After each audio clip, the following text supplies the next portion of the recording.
पाकिस्तान मौजूदा तौर पर सेमीफाइनल में तो पहुंच गया है, लेकिन सेमीफाइनल में पहुंचते ही एक नया तनाज़ा खड़ा हो गया है। भारतीय मीडिया ने आसमान सर पे उठा लिया है और 92 की तरह पाकिस्तान का मुकाबला न्यूजीलैंड से होना है, लेकिन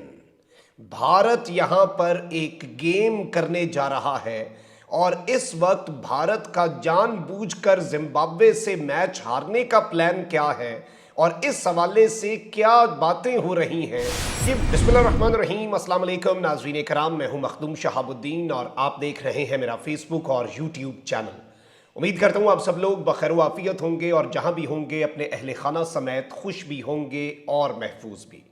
नाज़रीन कराम, पाकिस्तान अगर मगर की सिचुएशन का शिकार था और इस तरह का मामला हुआ जब साउथ अफ्रीका को नीदरलैंड्स ने हराया और ये एक तारीखी अपसेट था, लेकिन अब पाकिस्तान ने बांग्लादेश को शिकस्त देकर जिस तरह सेमीफाइनल में जगह बनाई है और सेमीफाइनल में पाकिस्तान पहुंचा है, ये दुआओं का असर है, क्योंकि हमारी टीम ने पिछले कुछ मैचेस में ज़्यादा कसर नहीं छोड़ी। इवन अभी सेमीफाइनल में पहुंचे हैं, बांग्लादेश से मैच जीते हैं, लेकिन ओपनिंग जोड़ी जो है उस पर अभी भी तनकीद हो रही है और सेमीफाइनल और फाइनल 2 मैचेस रह गए हैं। इसी तरह हमारी टीम 92 में भी अगर मगर का शिकार थी, इसी तरह मौजूदा तौर पर हमारी टीम 92 के वर्ल्ड कप में भी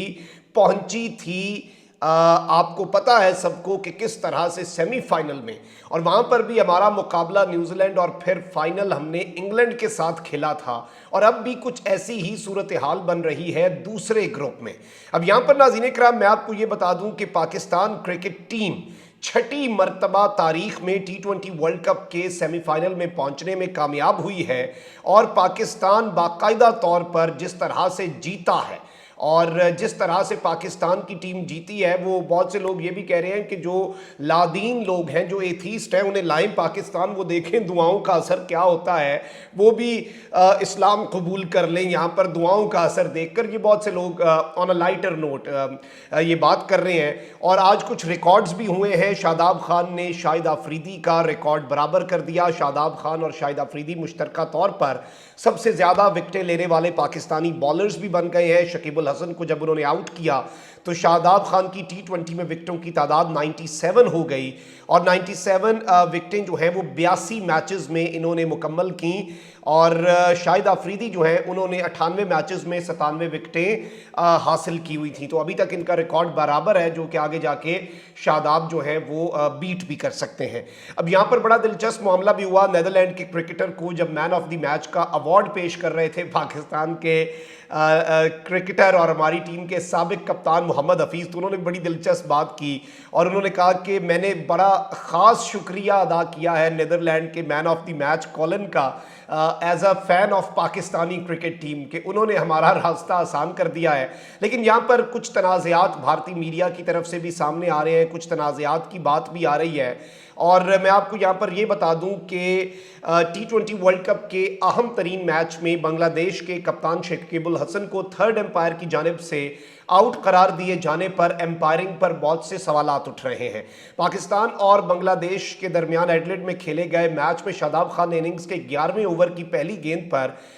सुमिया सरकार को आउट किया और फिर अगली ही गेंद पर उन्होंने शकीब अल हसन के खिलाफ LBW की अपील कर दी। एम्पायर की जानिब से शकीब अल हसन को आउट करार दिया गया, ताहम बांग्लादेशी कप्तान ने फौरन ही रिव्यू ले लिया। थर्ड एम्पायर ने टीवी पर देखने के बाद शकीब को आउट करार दिया, लेकिन बांग्लादेशी बैटर एम्पायर के फैसले से गैर मुतमईन नजर आए और एम्पायर से कुछ कहते भी देखे गए। ताहम फील्ड एम्पायर ने उन्हें ग्राउंड से बाहर जाने का कहा, जिस पर वो ग्राउंड छोड़कर बाहर चले गए। बाद जब शकीब अल हसन के आउट होने के मनाजर को करीब से देखा गया तो ऐसा लगा कि गेंद पहले बल्ले पर लगी और फिर पैड से टकराई। और इस सब के अंदर मैं आपको ये बता दूं कि इस पे बहुत से लोग जो हैं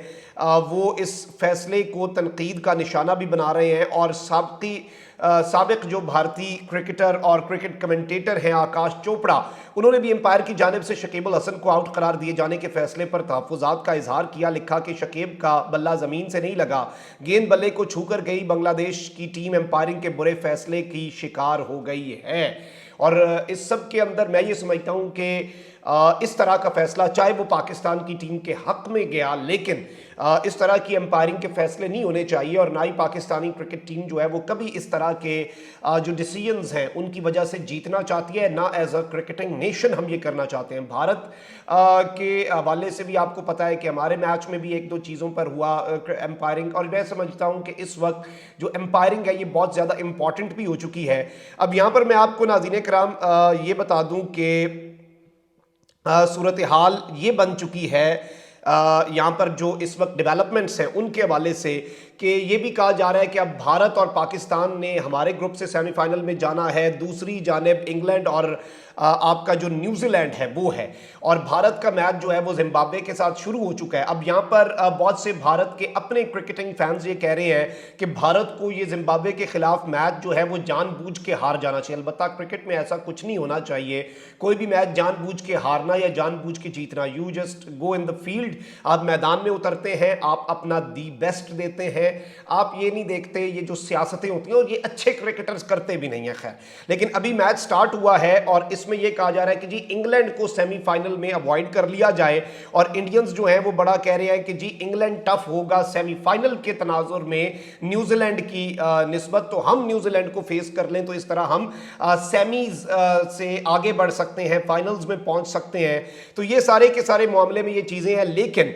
उम्मीद अभी तक तो यही है कि भारत अगर न्यूजीलैंड से जीत जाता है तो 9 को पाकिस्तान का मुकाबला न्यूजीलैंड से होगा सेमीफाइनल में। दिलचस्प अमर आप सबको पता है कि 92 में भी न्यूजीलैंड से ही हमारा सेमीफाइनल हुआ था, और अब अगर हम ये सेमीफाइनल जीतते हैं तो फिर हमारा भारत से भी एक और मुकाबला हो सकता है, और this is a very very very very very good chance कि हम रिवाइव करें। लेकिन यहाँ पर बहुत सी आप जिसे कहते हैं ना कि सोल सर्चिंग की ज़रूरत है, आपने अपने गिरेबान में भी देखना है, आपने बहुत कुछ एनालाइज करना है, आपने बहुत सी चीज़ों को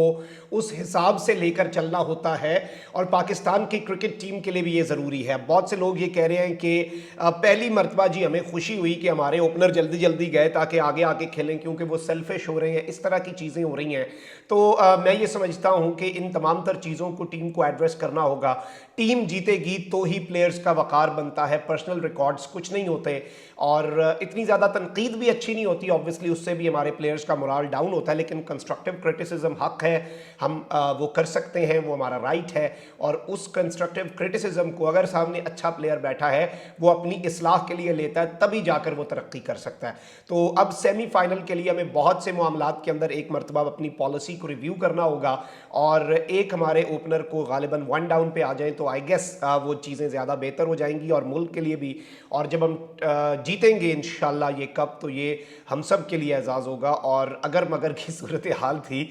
हम डिज़र्व तो पता नहीं करते थे, लेकिन अल्लाह ताला ने हमें पहुंचा दिया। अल्लाह ताला की ज़ात का बहुत बहुत शुक्र है। कमेंट सेक्शन में राय का इजहार ज़रूर करें, अपना बहुत ख्याल रखें। अल्लाह निगहबान, पाकिस्तान जिंदाबाद।